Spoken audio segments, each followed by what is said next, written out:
So this one I think is really pretty. Your dimensions will change or should change depending on what type of fabric you use. That my scrunchie roll is looking pretty sad. If you can see, it's got little flowers on it too. I'm laughing now, but it was very, very scary. Hey guys, welcome back to another studio vlog. So I thought I was actually recording yesterday showing you guys all of the fabric that I was cutting to restock on my scrunchies, but for some reason it didn't save, or maybe I didn't actually hit record. Yesterday all I did was actually just cut all my fabric in preparation to actually start sewing them. Yeah, so if you watched my last market vlog, which actually was the video before this one, you would have seen that my scrunchie roll is looking pretty sad. So I have to restock on my scrunchies. I'm pretty good on all of the satin ones, so I want to restock on like the floral ones. Well, since I didn't record yesterday, I thought I would show you guys the fabric right now. So first one up is I have this blue one, and then I'm restocking more on the red, which is basically just like a red version of the blue. And I also have a purple one, but restocking on the red. And then a new pattern is like this yellow gingham, however you pronounce it, pattern. But if you can see, it's got little flowers on it too. But yeah, that's gonna be one of them. And then when I was making my makeup bags, I had like leftover fabric, and so I'm just going to make those into scrunchies too, because I'm not trying to let anything go to waste. So I have the cherry fabric, and then the strawberry one. I have this blue floral one here, and then I recently got 2 more fabric in the mail. I really like how they turned out, so I cut those so that I could make my makeup bags, but I'm not going to work on that right now because I should honestly restock on my scrunchies instead. But this is one of them. So this one I think is really pretty. So far, all of the green fabrics have been my favorite. And then I have this one right here. This one is super cute. So yeah, I'm gonna make those all into scrunchies. I know it's just now like getting warmer, and like spring literally like just started like a week ago or whatever, but I do want to start prepping on things that I can right now before I get a little bit too busy, and so that's why I want to start making the scrunchies now. Also, my next market is not this Saturday, but it's next. That was just a one-day market at, I think, an elementary or middle school. It's one of their spring craft markets, so I want to prep for that, which honestly I don't have that much to prep for since I didn't make that many sales last weekend. But I do need to make more of the t-shirts. I want to make these scrunchies so that way I have like more to display and it doesn't look like too sparse. But then after that, I think the following 2 or 3 weeks after that is my first outdoor 2-day event, and I know that will be in May, and we're just now entering April, so it's like, oh, do I really have to start right now to prep for that? And yes I do. I heard that the organizers for this event, all their events are always good. They do charge like significantly more. I actually have like really high expectations for this one because people say like thousands of people come to these events, and just based off of their Facebook event page, I think the last time I checked it said like 6,200 people were interested in going, and like the news covers this event and it's like a big thing. And so I'm expecting there to be like a lot of people, which doesn't necessarily mean that they're gonna like my stuff and buy my stuff, but there's probably a better chance of that happening. So I want to start early now to prep all that stuff for that 2-day event. And also I have to use the time that I have right now to do it because I do work full-time and I am a mom, so like you never know, you know, like if my baby gets sick or if I get sick, I won't have time. I gotta use every little bit of my time wisely, so that's why I'm prepping now for that event in May. Anyway, let's get started on sewing these scrunchies. Honestly, it's been like a really long time since I've sewn any scrunchies. Like I think the last time I restocked on scrunchies was maybe like October, which would make sense because people aren't buying as many scrunchies during the winter. I feel so out of practice with sewing the scrunchies.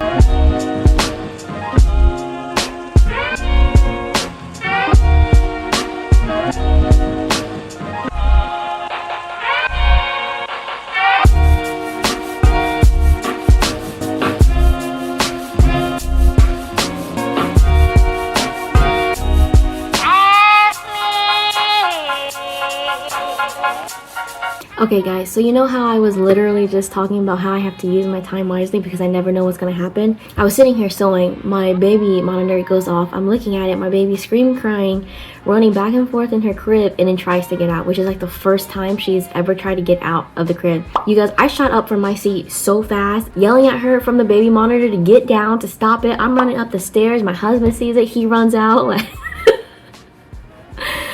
like I'm laughing now, but it was very scary. It was so scary. I don't think she could have gotten out, but just the fact that like her toes was able to reach the top of the crib, I was like, oh my gosh, she's gonna fall. But yeah, that happened, and right now it's a little bit over 8 o'clock, and usually I'm in bed by like 9:30. So I'm actually going to stop sewing for tonight because there are a few events that I want to apply to, and I want to do it like as soon as possible because I think they just kind of accept whoever applies first. But yeah, that's definitely a prime example of you never know what's gonna happen and to use your time wisely, because I think I only sewed like 4 scrunchies and they're not even like all the way sewed. But yeah, anyway, that was really scary for me. Any parents out there, I'm pretty sure you know how I feel right now. I'll turn you guys back on tomorrow. Hey guys, so we are back. It's actually been a day since I last filmed because yesterday I was so tired that I actually fell asleep 7 p.m. all the way till 5:40 when I was supposed to wake up to get ready for work. So anyway, yeah, I'm back down in the basement. As you guys can see, my very messy basement, and I'm just gonna get started on sewing again because I literally didn't pick up anything. So I still have all of these to finish up and then all of these to get started on. We're playing Schoolboy Runaway. This is a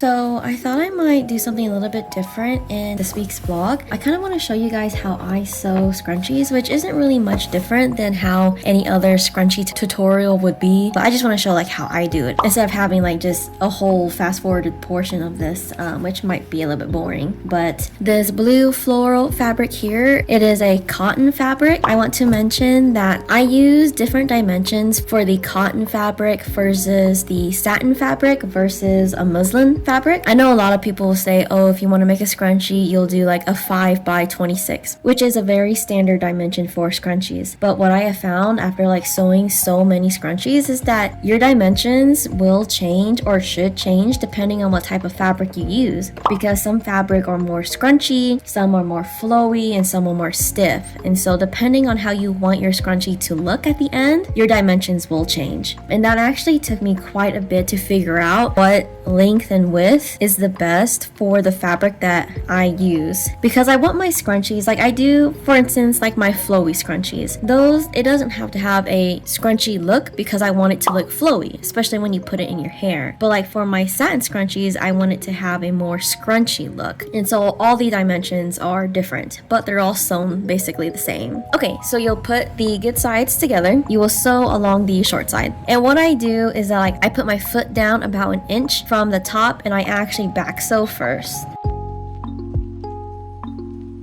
So I'm just going to do that with all my scrunchies because I like to do the same step for all of them at the same time. One thing I forgot to mention is that when considering your seam allowance, that also is dependent on what type of fabric that you're sewing. For instance, this red floral one is also a cotton fabric, so it's a little bit stiffer.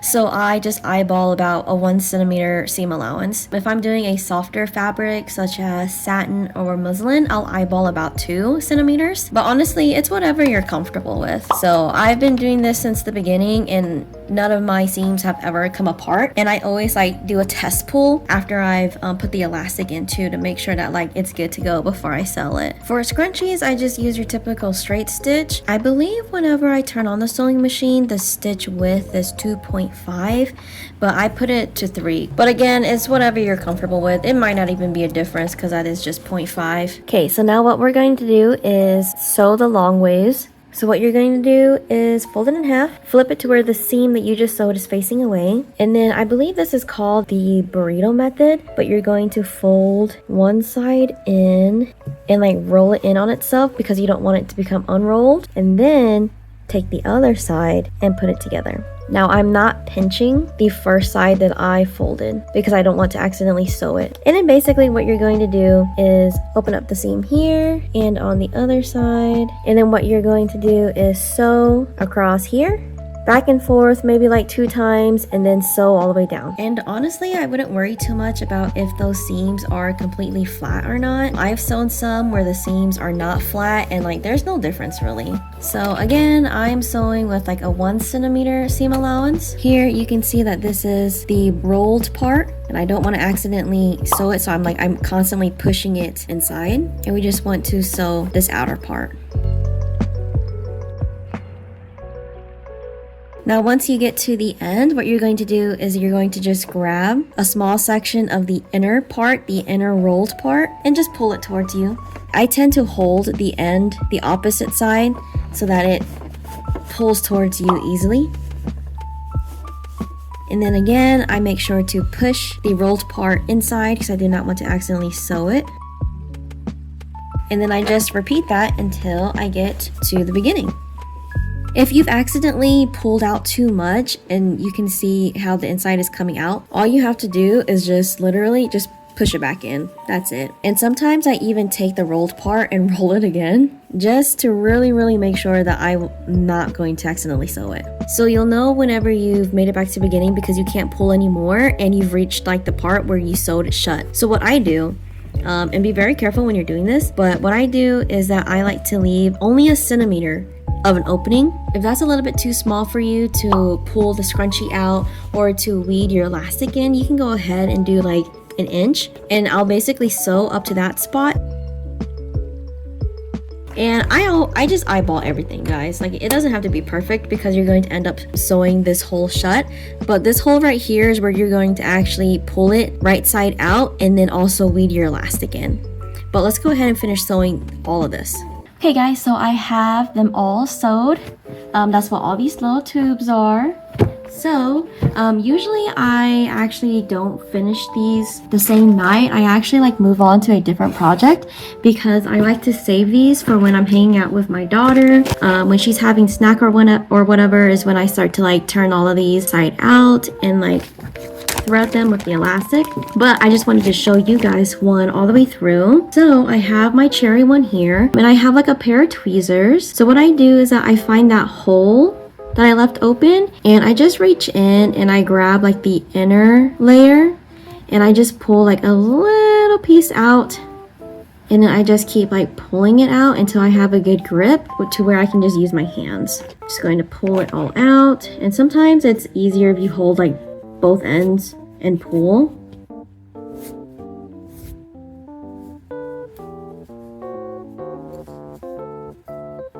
And voila! And I just shove that inside. I forget what this is called, but basically you attach the elastic to one end and this pointed end is bendable, and you just thread it through your tube.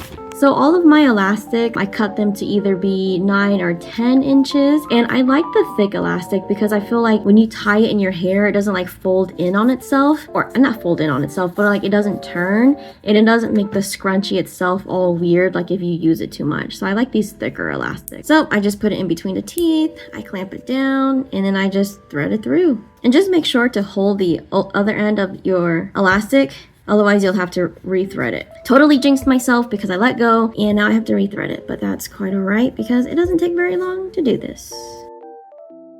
And as I'm threading it, I make sure that the fabric doesn't get twisted, because then your scrunchie will just look kind of weird. It won't be so pretty. Okay, and then we'll just tie this off.